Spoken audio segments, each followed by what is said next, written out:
Video में बनाने वाले हैं। ओह, पानी पानी पानी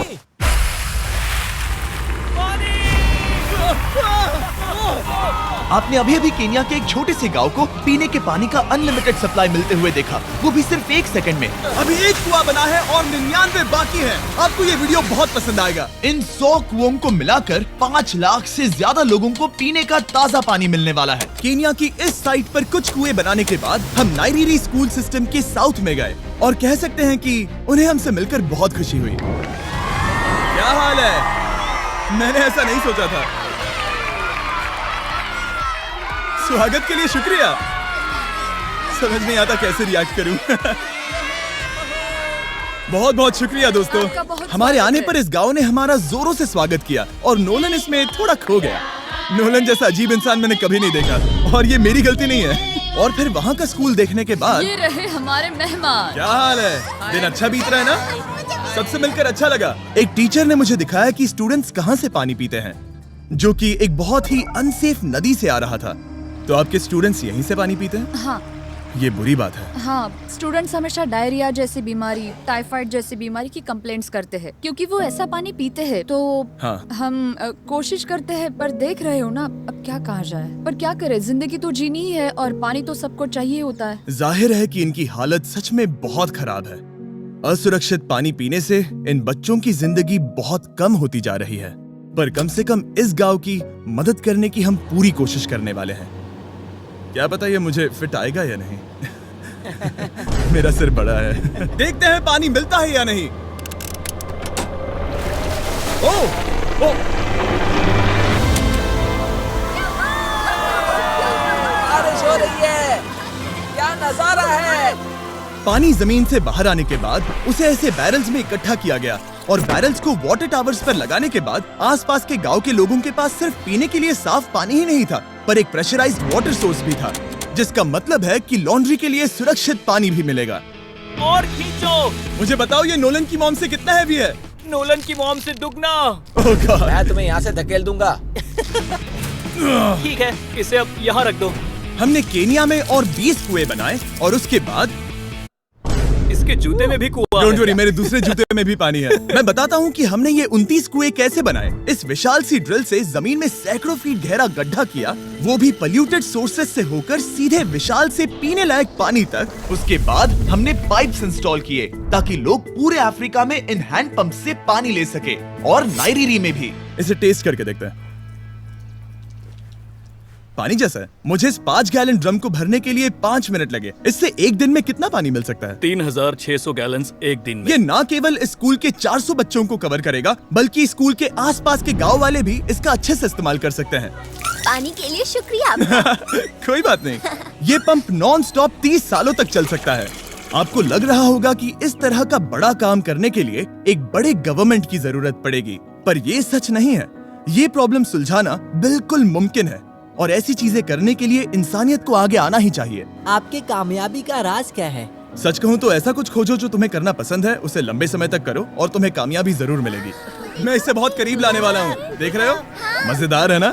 जरा ऊपर देखो, वो रिकॉर्ड कर रहा है। ठीक है, मैं इसे करीब लाने वाला हूँ। ठीक है। हाँ, तुम खुद को देख सकते हो। हम इस गांव के लिए भी कुआं बना पाए, इस गांव के लिए भी और इन दूसरे 12 गांवों के लिए भी। और जब हम ये पंप्स लगा रहे थे, तब हमने यहाँ के एक स्कूल को नए कंप्यूटर से अपग्रेड भी कर दिया। बच्चों को ये कैसा लगा? उन्हें शुक्रिया, सच उन्हें में ये बहुत पसंद पसंद आया। खुशी है कि सब ठीक से हो गया। हमने क्लासरूम्स में नया फर्नीचर भी लगाया, उसके साथ कुछ शेल्व्स नई बुक्स के साथ, और सभी स्टूडेंट्स को एक फुटबॉल भी दिया। Thank you mister beast, thank you. यहाँ तक कि सभी क्लासरूम्स में नए व्हाइट बोर्ड्स और प्रोजेक्टर्स भी लगाए। आप सबको ये प्रोजेक्टर पसंद आया? हम चौक का इस्तेमाल कर रहे थे जिससे बहुत डस्ट होता था, लेकिन आज सब कुछ साफ है। हमें इस बात की खुशी है। कोई बात नहीं, इतना तो कर ही सकते हैं। पर जब हम 45वें कुएं की साइट पर गए, तब एहसास हुआ कि वहाँ का हाल और भी बुरा है। जब भी उन्हें पानी की जरूरत पड़ती थी, तब उन्हें जंगल से 1 मील खतरनाक रास्ता तय करके जाना पड़ता था, जो एक विशाल सी पहाड़ी से जाता है।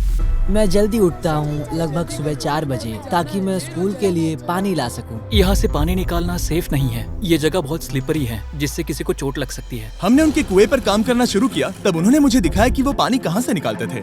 आपको दिन में ऐसे कितने चक्कर लगाने पड़ते हैं? 2 बार। दिन में 2 बार? ओह वाह, तो एक आम स्टूडेंट ऐसा ही कुछ ले जाता है? हाँ। ओह गॉड, अगर 200 स्टूडेंट्स ऐसा रोज करते हैं तो ये कितना मुश्किल होगा? बहुत मुश्किल हो सकता है।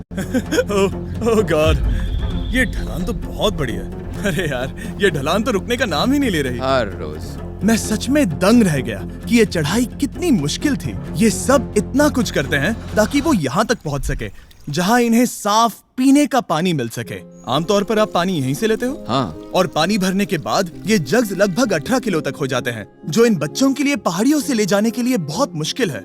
लेडीज आराम से ये 2 उठा सकती ओह, हैं। तो मैं अभी जरूर ले जा पाऊंगा। और एक बार हमने जग्स भर लिए, उसके बाद वक्त था वापस ऊपर जाने का। जल्दी करो, चलते हैं। इससे तो पसीना भी नहीं आ रहा है। मैं ले लूंगा। और अब घंटों तक असुरक्षित पानी को इकट्ठा करने के बजाय उनका नया पंप स्कूल के बस 10 फीट दूर था, तो अब ये यहाँ से पानी ले सकते हैं। बहुत थक गया हूँ। और फिर हम गए हमारे अगले गांव में, जहां हमने बनाया हमारा 46वां कुआं। पर हमें एक प्रॉब्लम से गुजरना पड़ा। हमने देखा कि ये गांव आधे से बटा हुआ है, वो भी इस खतरनाक सी नदी से। ये अभी इतनी खतरनाक नहीं लगेगी, पर जब बारिश का मौसम आता है, पानी ऊपर तक आकर इस पुल को पूरी तरह से निगल लेता है।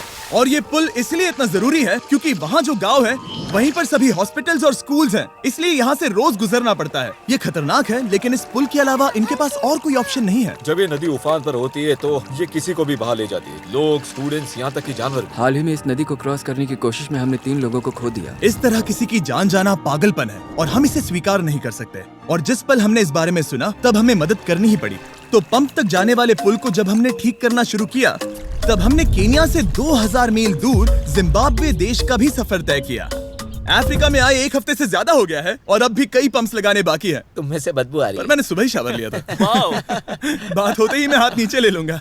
इस काम के लिए मैं तुम दोनों पर भरोसा कर सकता हूँ? हाँ। हमें सबसे पहले एक लोकल हॉस्पिटल की जांच करनी थी, जहाँ साफ पानी की सख्त जरूरत थी। अंदर जाने पर हमें पता चला कि इस क्लिनिक की इस गांव को कितनी जरूरत थी। 1 साल में यहाँ पर कितने बच्चे जन्म लेते हैं? 1 महीने में करीब 50। इसका मतलब 1 साल में पूरे 600। वाह! पर दुख की बात यह है कि इन प्रेग्नेंट महिलाओं को सिर्फ पानी लाने के लिए 1 मील तक जाना पड़ता है और इन भारी बकेट्स को लेकर वापस आना पड़ता है। पर अच्छी खबर ये है कि हमने इनकी पैसों से मदद की यहाँ पर एक मॉडर्न पंप लगाने के लिए। संभाल के, ठीक से पकड़ो। और अब बस देरी थी इसे शुरू करने की। ठीक है नोलन, क्या तुम तैयार हो? मैं तैयार हूँ। ओवर। मुझे एक ड्रामेटिक जूम इन दो। नोलन, मैंने बटन दबा दिया है, ये काम कर रहा है? पानी आ रहा है। आप जाकर चेक करना चाहेंगे? हाँ। वहाँ पर? हाँ, चलो चलते हैं। लोगों को पानी मिलता देख मुझे आखिर बहुत अच्छा खुशी हो पानी रही मिल ही है। गया। ये सच में कमाल की बात है। हमारा नोलन एक प्रोफेशनल डांसर है। हाँ। यकीन नहीं हो रहा, मैं डांस कर रहा हूँ। वो कर क्या रहा है? ओह गॉड, सॉरी, मैं नहीं चाहता कि आप इसे और देखें। साफ पानी मिले ये पक्का करने के अलावा इस गांव में बहुत से स्टूडेंट्स को ट्रांसपोर्टेशन की भी दिक्कत थी, तो हमने इन सबको नई साइकिल्स देने का फैसला किया। बच्चे बहुत ज्यादा हैं, पर हमने साइकिल्स भी उतनी ही खरीदी हैं। सच बताऊं तो मुझे साइकिल चलाना नहीं आता। जिमी को सिर्फ साइकिल देना आता है। कभी इसे चलाना नहीं सीखा। तो चलो हम एक रेस लगाते हैं। 3, 2, 1, गो! ओह माय गॉड, सभी मुझसे आगे जा रहे हैं। संभल के, मुझे चलाना नहीं आता, किसी को उड़ाना नहीं चाहता। तुम इसे चलाओगे? ठीक है, जाओ चलाओ। ओके। और इन्हें साइकिल्स देने के बाद हमने तब तक पंप्स लगाए जब तक हम पहुंच गए कुआं नंबर 69 तक। ये कुआं सोलर पावर्ड है, जो गांव के किसानों के लिए खास बनाया गया है, ताकि इनकी फसलों और जानवरों को जरूरत से ज्यादा पानी मिल सके। चाहे गर्मी हो या फिर बिजली ना हो, इससे कोई फर्क नहीं पड़ेगा। और एक पैनल है 200 वॉट्स का, जो एक पंप से जुदा है। ये पंप हर घंटे 5000 लीटर पानी खींच सकता है। बेसिकली ये अनलिमिटेड पानी का सोर्स है इस पूरे गाँव के लिए।